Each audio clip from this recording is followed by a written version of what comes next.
In the heart of South Africa, from the dusty township of Heidedal to the bright lights of Parliament and the goldfields of Limpopo, one name continues to shake boardrooms, ballots, and business empires alike. Gayton McKenzie.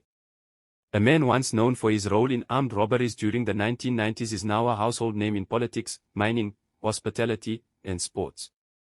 This is the true story of how a former convict became one of the most influential and wealthiest figures in South Africa. From gang leader to billionaire. From criminal record to PSL football club owner. From motivational speaker to political firebrand. Welcome to the full story of Gayton McKenzie's billionaire business empire and his massive net worth growth in 2025. Gayton McKenzie was born in 1974 in Heidedal, Free State. In the 1990s, he became entangled in the criminal underworld, orchestrating a string of armed robberies and eventually being sentenced to prison. It was there, behind bars, that McKenzie's life began to change. He exposed corruption inside South African prisons through the Jolly Commission, gaining national recognition and, eventually, early release.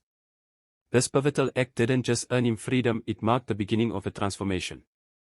McKenzie vowed to leave crime behind and inspire others to do the same. Upon his release in the early 2000s, McKenzie took South Africa by storm as a motivational speaker. His speeches were raw, unfiltered, and deeply personal. With tales of survival, redemption, and ambition. Soon, he was earning a 40,000 per talk and released his first best-selling book, The Choice. Gayton's partner during this time. Another ex-convict turned entrepreneur, Kenny Kunene. Together, they sold books, launched a fish distribution business, and dabbled in mining consultancies, laying the foundation of their empire. By 2010, McKenzie had entered the big leagues.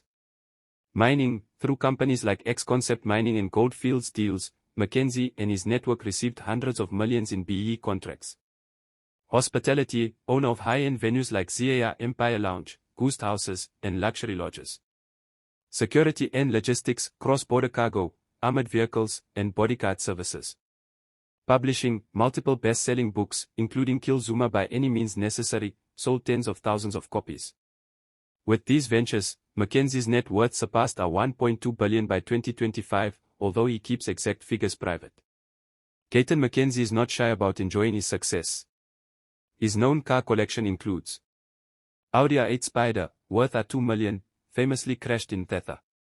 Maybach limousine, one of his aspirational rides. Rumored Rolls-Royce Phantom, Lamborghini Aventador, Ferrari 458. He is also believed to charter private jets for regional travel.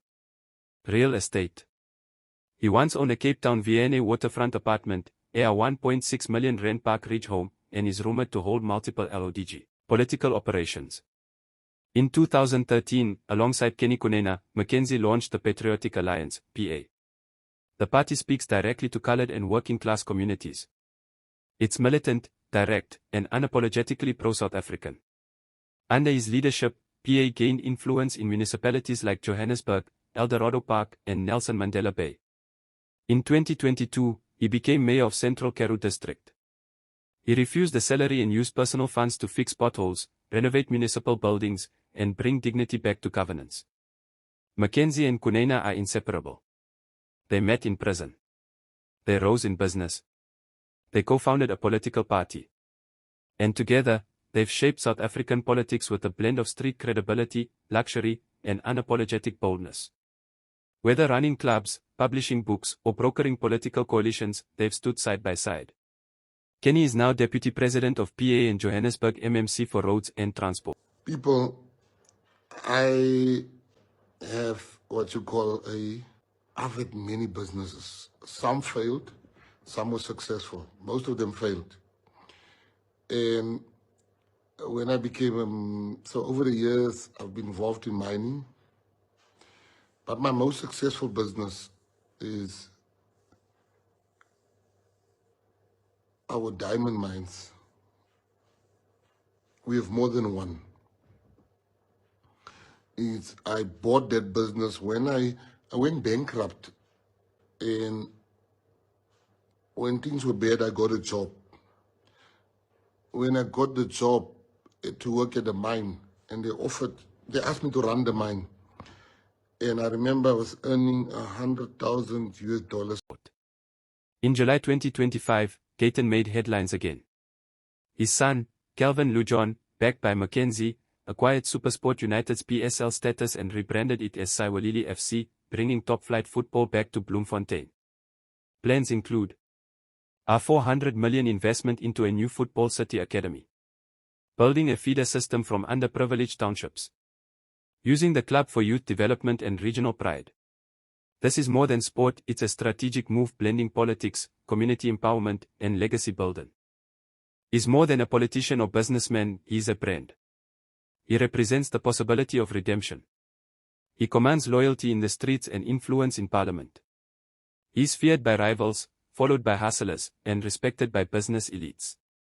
Net worth estimated at 1.2 billion in climbing holdings, mining, security, hospitality, logistics, publishing, and sports. Position, President of Patriotic Alliance and one of the most influential voices in South Africa. He didn't inherit wealth. He didn't buy influence. He hustled for it. From gang leader to football club owner. From armed robbery to executive office. From inmate to industry titan. This is Gayton McKenzie, and this is the billionaire empire he built. Like, comment, and subscribe to the Dawn Edition for more powerful African stories. Turn on notifications, and let us know in the comments, is Gayton McKenzie South Africa's most misunderstood genius, or its most strategic hustler? I spent my whole youth in jail. I grew up in prison. And I wasn't a political prisoner. Many people say, you were at Robben Island. I don't say yes or no. If God put in their heart that I come from Robben Island, who am I to argue? But I was a common criminal. I grew up, became a gangster at the age of 12, 13 years old. At the age of 15, I was involved in my first bank robbery. At the age of 18, I was one of the most wanted criminals in this country. At the age of 20, I was sentenced to 17 years in prison. I wasn't sentenced to any prison. I was sentenced to the Grootfontein maximum security prison for hardened criminals.